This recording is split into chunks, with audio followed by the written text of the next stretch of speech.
और सबसे आखिरी में मेरा महबूब आएगा, सबसे आखिर में मेरा महबूब आएगा।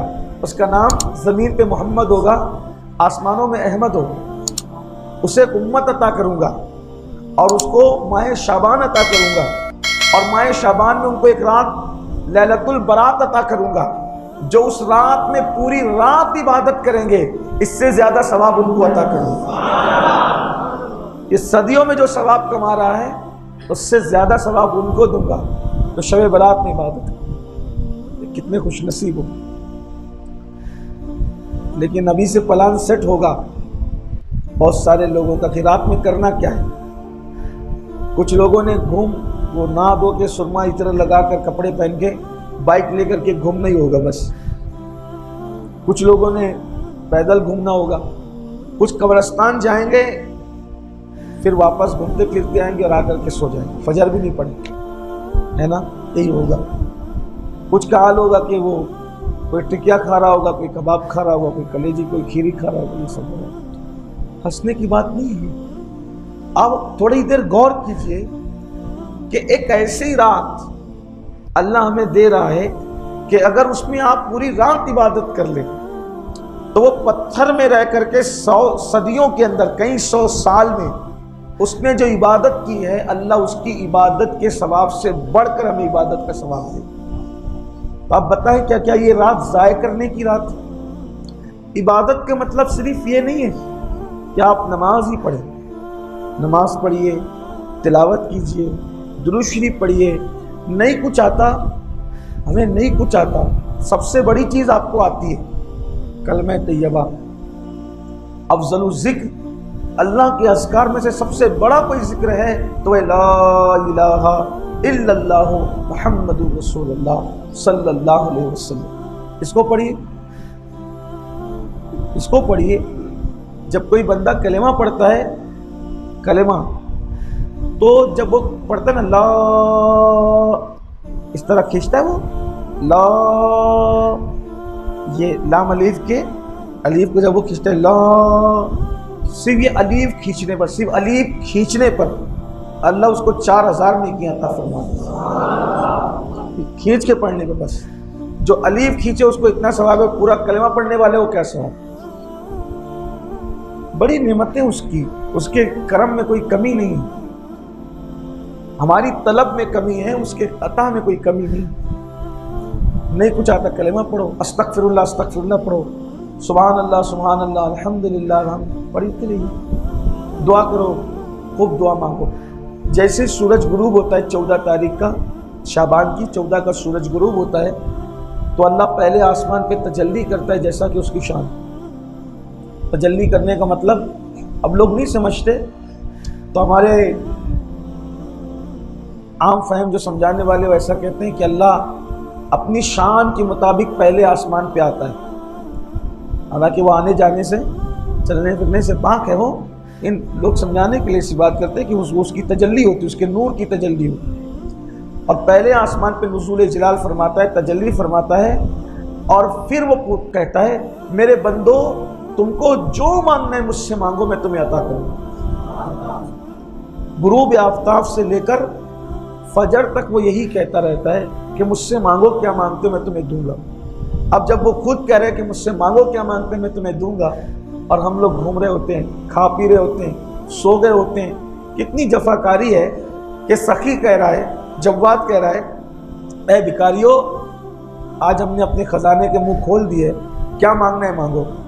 बल्कि कहता है रोजी मांगना है मांगो मैं तुम्हें दूंगा, औलाद मांगना है मांगो मैं तुम्हें दूंगा, सेहत मांगना है मांगो मैं तुम्हें दूंगा, जो तुम मांगोगे मैं तुम्हें दूंगा।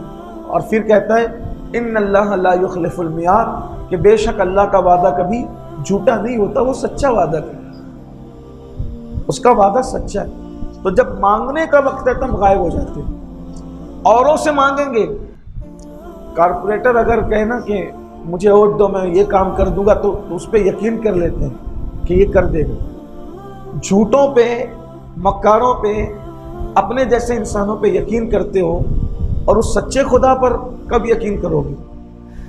और फिर मांगते भी है तो मांगने का तरीका ही नहीं पता है। इधर देखा उधर देखा, अल्लाह ये दे अल्लाह वो दे। आप मुझे बताओ, इस तरह से बेतवज्जोही से अगर बच्चा अपनी माँ से मांगे तो माँ भी नहीं देती, माँ भी लाइट लेती है, हल्के में लेती है।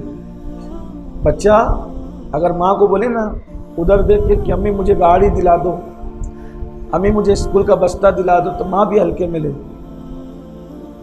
जब तक के बच्चा खेलता होता है। मैं आज आपको एक मांगने का तरीका जो हमारे बुजुर्गों ने बताया है वो आपको बताऊं, आपको समझ में आएगी मेरी बात। जब तक बच्चा खेलता होता है, माँ कहती है कि चलो अभी मुन्ना खेल रहा है, कपड़े धुल लो, अभी चाय बना लूं, शौहर के लिए खाना तैयार कर लूं, है ना। फिर वो थोड़ा सा आए टाए करके रोता है, तो भी सोचती है कि चलो जरा जल्दी जल्दी मसाला पीस दूं। लेकिन जब वो एकदम जान तोड़ के रोना शुरू करता है, तो जो अभी बच्चे को बेतवज्जोही के साथ छोड़ करके झूले में डाल के बिस्तर में डाल के कपड़े धो रही थी, बर्तन धुल रही थी, खाना पका रही थी, लेकिन जब बिल्कुल जान तोड़ करके रोता है बच्चा, पूरा घर गूंज जाता है रोने से, तो तवे की रोटी जलती हुई छोड़ के भागते आती है और उठा के सीने से लगाती है, दूध पिलाती है। बोलो ये 24 घंटे का आपको रोजाना तजुर्बा होता है कि नहीं होता है? जिनके घर में बच्चे हैं उनको ये तजुर्बा है कि जब बच्चा जान तोड़ कर रोता है तो माँ दौड़ कर आती है, वो रोटी जली तो जली, पत्थर के ऊपर कपड़े पड़े तो पड़े, वॉशिंग मशीन के अंदर कपड़े पड़े तो पड़े, जो नुकसान होता है होता रहे। बिल्ली दूध पी रही है तो पीती रहे, मसाले में कुत्ता मुंह डाले तो डालता रहे। बच्चे ने जब जान तोड़ के रोया, माँ भागते हुए आई और सीने से लगाया। तो पता चला माँ का सीना मिलता कब है? जब तक के बच्चा गिड़गिड़ाता नहीं है। अरे नादान, जब तक बच्चा न गिड़गिड़ाए उसको माँ का दूध नसीब नहीं होता, तो जब तक बंदा न गिड़गिड़ाए उसको अल्लाह की रहमत कैसे नसीब हो सकती? अगर अल्लाह से कुछ लेना है और गिड़गिड़ाओ और जम के गिड़गिड़ाओ, रोने जैसी, रोना नहीं आता तो रोने जैसी सूरत बन। जिनको अल्लाह की मोहब्बत में रोना आता है वो खुश नसीब है, और जिनको अल्लाह की मोहब्बत में रोना नहीं आता फिर उनको अपनी किस्मत पे रोना चाहिए कि कहीं अल्लाह ने मेरा ईमान तो नहीं छीन लिया। सच कहना, फिल्मों के अंदर हीरो हीरोइन की जुदाई के मनाजिर देख के लोग रोते हैं, क्या कभी अल्लाह के लिए भी रोते हैं? मोटे मोटे आंसू बहे कभी? फिल्में देखकर रोए, गजल सुन के रोए, गाना सुन के रोए, कोई इमोशनल कहानी सुन के रोए, सब बहुत रोया। दोस्तों से बिछड़ने पे रोए, नाना की मैयत पे रोए, दादा की मैयत पे रोए, कभी अल्लाह के लिए भी रोया?